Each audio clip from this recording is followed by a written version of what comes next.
नमस्कार. आपण गणेश भाऊंना मगाशी भेटलोच आहोत. गणेश भाऊ एक प्रगतशील शेतकरी. गणेश निसाळ या शेतकऱ्याला अनेक पुरस्कार प्राप्त झाले जे तुम्हाला इथे सगळे दिसतात. हे पुरस्कार प्राप्त झाले आहेत ते त्यांच्या उद्यमशीलतेसाठी आणि प्रयोगशीलतेसाठी. सेंद्रिय शेतीवर ज्यांचा भर आहे, जे इतरांना सुद्धा सेंद्रिय शेती कशी करायची याबाबत मार्गदर्शन करतात. आणि अगदी आपण त्यांची गच्चीवरच्या बागेतला स्ट्रॉबेरी कशी पिकवायची इथपर्यंत आपण मागच्या स्टोरीत सगळं बघितलं. पण गणेश भाऊ इथेच थांबत नाही. शेतीला पूरक व्यवसाय असावा हे त्यांना उमगलेलं आहे. खरं सांगू तर त्यांच्यापेक्षा त्यांच्या वडिलांना हे आधीच उमगलं होतं. म्हणून वडिलांनी त्यांच्या शेतीला पूरक व्यवसाय असा दुग्ध व्यवसाय सुरू केला होता. पण जसे गणेश भाऊ आहेत प्रयोगशील, त्यांनी त्याच्यात सुद्धा प्रयोगशीलता दाखवली आणि आज त्यांनी दुग्ध व्यवसायाचं खूप मोठं रूपांतर एक मिल्क प्रोसेसिंग युनिट मध्ये केलेलं आहे. त्याच्यातून ते मिष्टान्न सुद्धा तयार करतात आणि त्यांनी एक दुकान देखील टाकलेलं आहे मिठाईचं. हे सगळं करत असताना शेतीची जोड ते त्यांच्या व्यवसायाला देतात आणि व्यवसायाचं भांडवल ते शेतीला वापरतात. गणेश भाऊ, हे सगळं करत असताना म्हणजे तुमची इतकी चांगली आता सेंद्रिय शेती चाललेली आहे, हे करत असताना हा शेती पूरक व्यवसाय किती गरजेचा वाटतो? सांगायचं म्हणजे मॅडम की आपल्याला ज्यावेळेस आपण शेती करत असतो, शेती तर एकच असताना जास्त असली तर त्यामध्ये आपल्याला वेगवेगळे पिकं घेता येतात. परंतु शेती जर आपली कमी जर असेल, आपल्या शेती जर 5 एकर असेल किंवा त्यापेक्षा कमी जर असेल तर आपल्याला पूरक व्यवसाय हा खूप गरजेचा आहे.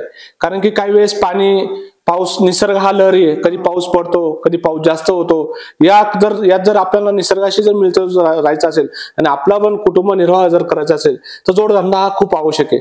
याचं कारण जर सांगायचं झालं तर आपण ज्यावेळेस पीक लागवड करत असतो, प्रत्येक पिकाला कमीत कमी नाही म्हटलं तर 1.25 महिन्याच्या पुढे ते पीक निघत असतं. आता आपण लागवडीवरती भाजीपाला असेल किंवा धान्य असेल, धान्याला 3 महिने लागतात. असे अनेक पिकांना, ऊसाला 1 वर्ष लागतं.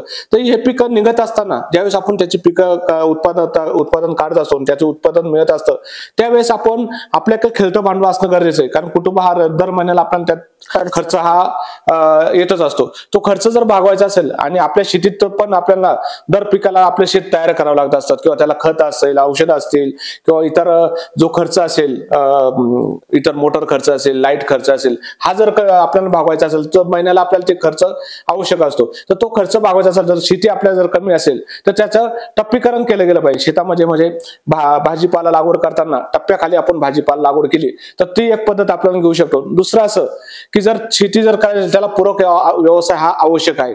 कारण की दर महिन्याला आपल्या खेळतं भांडवल हे लागत असतं आणि हे खेळतं भांडवल लागत असताना म्हणून मी हा विचार केला की आपण शेती करत असताना आपल्याला खेळतं भांडवल जर नसेल आपण शेती करून सुद्धा आपल्याला त्यापासून जे उत्पन्न असतं ते मिळू शकत नाही. याचं कारण म्हणजे ज्यावेळेस आपलं पीक निघतं त्यावेळेस नेमका बाजारात भाव त्या पिकाला नसतो आणि तो भाव नसल्यामुळे ज्या पिकापासून आपल्याला उत्पादन चांगल्या प्रकारे गरजेचं असतं ते आपण काय करतो, पैसा आपल्याकडे उपलब्ध नसल्यामुळे तो आपण विकून टाकतो आणि जे आपल्याला 20 रुपये किंवा 30 रुपये गव्हाला भाव मिळणार असतो तो आपल्याला जो काही महिन्यानंतर 40 ते 50 रुपये मिळणार असतो तो मिळणार नाही. आताच जर उदाहरण जर द्यायचं झालं तर सोयाबीनला सुरुवातीचा ज्यावेळेस निघाली त्यावेळेस 42 ते 43 रुपये भाव होता आणि आता या परिस्थितीला 50 रुपये भाव चालू आहे. म्हणजे किलो मागे 8 रुपये वाढले. म्हणजे बघा, शेतकऱ्याला हा 8 रुपये फायदा होणार होता, परंतु काही शेतकऱ्यांना भांडवल नसल्यामुळे त्यांनी काय केलं, तो विकून टाकलं. आपल्या शेती तयार करायचो त्यांना तो 8 रुपये हा नुकसान झाला. म्हणजे आपल्याला शेतीसाठी जोड व्यवसाय खूप गरजेचा आहे.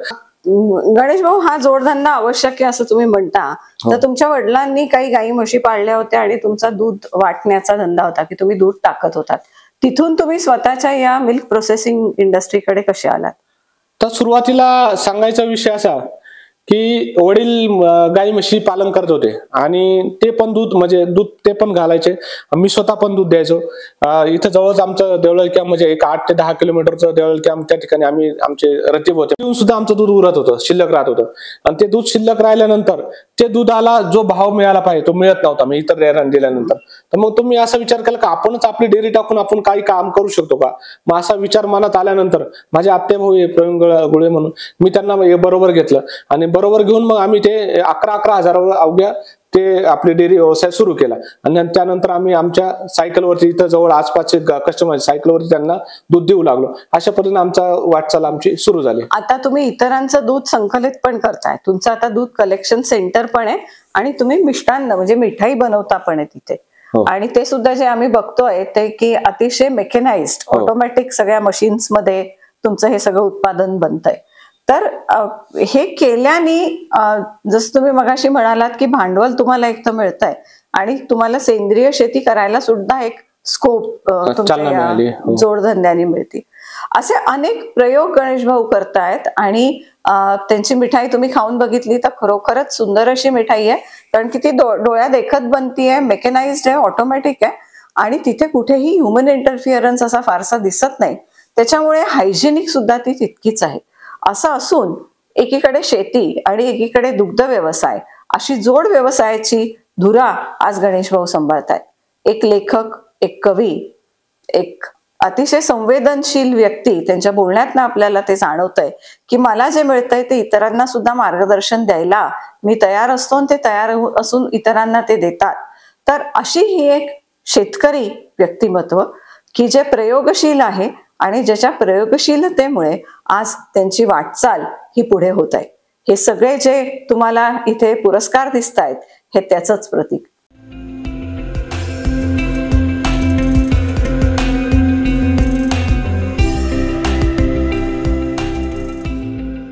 त्यांना देशदूतचा दर्पण पुरस्कार देखील प्राप्त आहे.